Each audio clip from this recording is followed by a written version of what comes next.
લેખનું નામ છે બાળ ઉછેરની માર્ગદર્શકરૂપ ચાવીઓ. લેખક છે નરેશભાઈ ડામોર. વાંચન સ્વર છે અંજનાબેન શાહનું.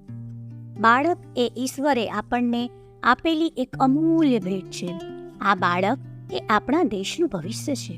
આ બાળક એ આવતીકાલનું ભાવિ નાગરિક છે.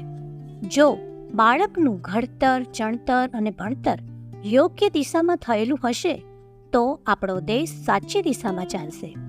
બાળકનો ઉછેર કરવામાં બાળકના માતા પિતા અને શિક્ષકોનું બેખૂબી જાણતા હોય છે. બાળક કુમળા છોડ સમાન છે, જેને જેમ વાળો તેમ વળે. બાળકના સંસ્કાર સિંચનમાં સૌથી મોટો ફાળો તેના માતા પિતા, કુટુંબ, શિક્ષક અને તેના મિત્રો અને સગા સંબંધીઓનો હોય છે. તેમાં માતા પિતા અને શિક્ષકોનો સિંહ ફાળો સૌથી વધારે હોય છે. અહીં હું કેટલીક બાળ ઉછેરની ચાવીઓ જણાવવા જઈ રહ્યો છું. જો તમને યોગ્ય લાગે તો ચોક્કસ અપનાવજો. પ્રથમ ચાવી. સૌ પ્રથમ તો બાળકને તેનું બાળપણ માણવા દો. બાળકને વિવિધ રમતો અને અનેકવિધ પ્રવૃત્તિઓ કરવા દો. બાળકને આ બાબતે ચોક્કસ વાતાવરણ પૂરું પાડો. બાળક તમારી પાસે કંઈક શીખવા આવે તો પોતાના કામના ભારણના કારણે બાળકને વારંવાર ના પાડશો નહીં. બીજી ચાવી. બાળકને બધાની વચ્ચે અપશબ્દો કે તેના સન્માનને હાનિ પહોંચે તેવું ક્યારેય ન બોલવું જોઈએ. આમ કરવાથી બાળકના માનસ ઉપર ખરાબ અસર પડે છે. લાંબા સમય સુધી બાળક આ ભૂલી શકતો નથી, જે તેના વિકાસને રૂંધે છે. ત્રીજી ચાવી. બાળકને અન્ય પડોશી કે અન્યના બાળકનું ઉદાહરણ આપવાનું ટાળવું જોઈએ. દાખલા તરીકે, પેલા રામભાઈનો દીકરો તો કેટલો હોશિયાર અને તને કંઈ નથી આવડતું. પેલા સ્નેહલબેનની દીકરી તો ક્યારેય રમવા જતી નથી ને તારે તો રમ્યા વગર ચાલતું નથી. આમ અન્યના બાળક જેવા બનવા માટે પોતાના બાળકને વારંવાર ટોક્યા ન કરશો. ચોથી ચાવી. બાળક પાસે તેના મિત્ર બનીને રહેવું જોઈએ. બાળક જેવા બની જાઓ.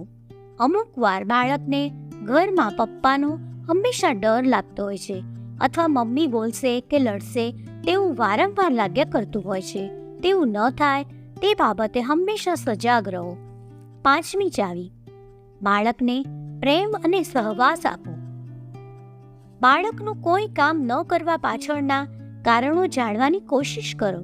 આવું કરશો તો બાળક તમારી સાથે તમામ સમસ્યાઓ શેર કરશે.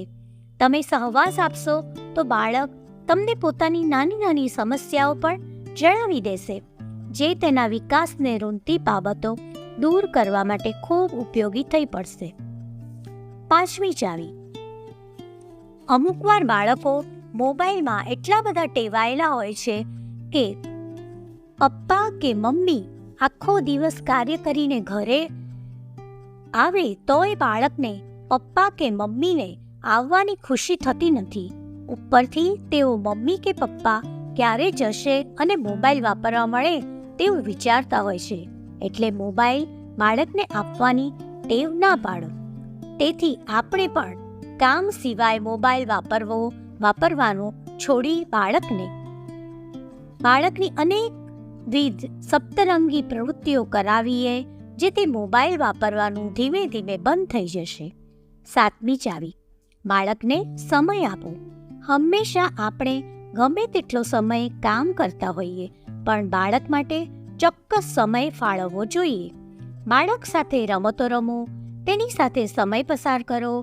બાળકનો આપોઆપ સકારાત્મક ફેરફાર થતા જોવા મળશે. અમુક વાલીઓ બાળકને ઓફિસથી ઘરે આવીને હેરાન ના કરે તે માટે મોબાઈલ પકડાવી દેતા હોય છે, જે ક્યારેય યોગ્ય નથી. આઠમી ચાવી. બાળક ઘરે હોય ત્યારે મમ્મી પપ્પા વચ્ચે થતું ક્લેશ ટાળવો જોઈએ. તેમની વચ્ચેની તું મેં બાળકના માનસ ઉપર ખોટી અસરો જાવે છે. બાળકને એવા પ્રશ્નો ના કરો કે તને પપ્પા વધારે ગમે કે મમ્મી વધારે ગમે. નવમી ચાવી. બાળકની હાજરીમાં કોઈની પણ ખરાબ આદતો કે ખરાબ વર્તનોની ચર્ચા કરશો નહીં. પોતાની ખરાબ આદતો બાળકથી છુપાવવાની રાખો. અન્યના ઘરની ખોટી વાતો શક્ય હોય તો ત્યાં સુધી ન કરવી, કેમ કે અન્ય માટે બાળક નકારાત્મક વિચારતો થાય છે. 10મી ચાવી, બાળક સાથે મસ્તી કરો.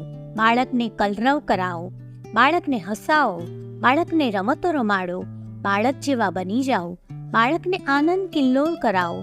બાળકને શક્ય હોય ત્યાં સુધી ઉંમર કરતાં વધારે શીખવાડવાનો પ્રયાસ ન કરો. આમ કરવાથી બાળક સ્ટ્રેસમાં આવી જશે. બાળકને મોકળાશ આપો. અસ્તુ.